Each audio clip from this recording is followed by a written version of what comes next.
चार दिन के काओ, जिंदगानी चार दिन के काओ। मीठी मीठी तय गोठियाइले नहीं भरोसा तन के, मीठी मीठी तय गोठियाइले नहीं भरोसा तन के। जिंदगानी चार दिन के कागा, जिंदगानी चार दिन के कागा। मीठी मीठी तय गोठियाइले नहीं भरोसा तन के, मीठी मीठी तय गोठियाइले नहीं भरोसा तन के।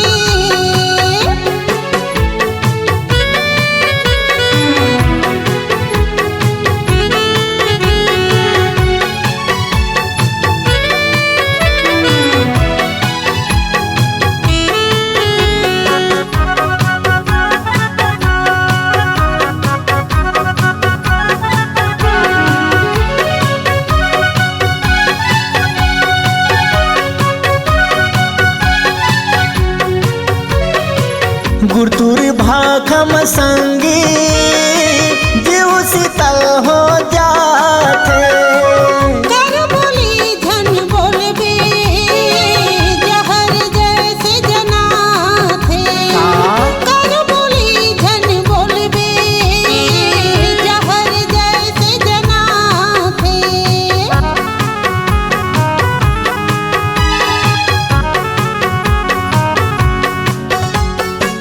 गुरतुर भाखम संगी जीव शीतल हो जाते।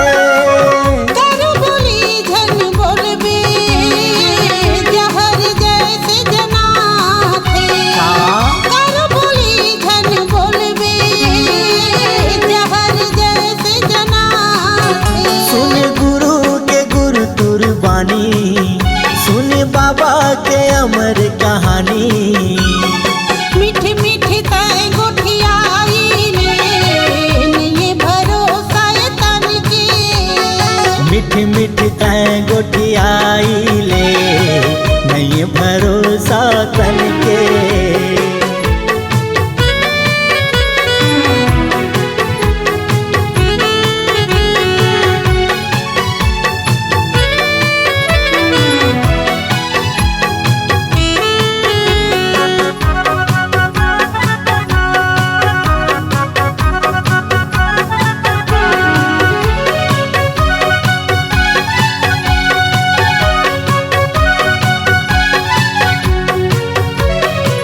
कर्म अपन गढ़े बर गुरु के ध्यान धरे कर। पर के दिया बुझा के धन कर अपने अंजोर घर। पर के दिया बुझा के धन कर अपने अंजोर घर।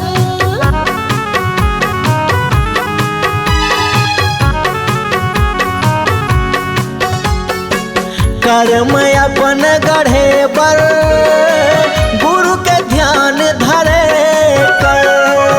पर के दिया बुझा के धन कर अपने अंजोर घर। पर के दिया बुझा के धन कर अपने अंजोर घर। नहीं चले वो तोर सियानी, नहीं चले वो तोर मन मानी।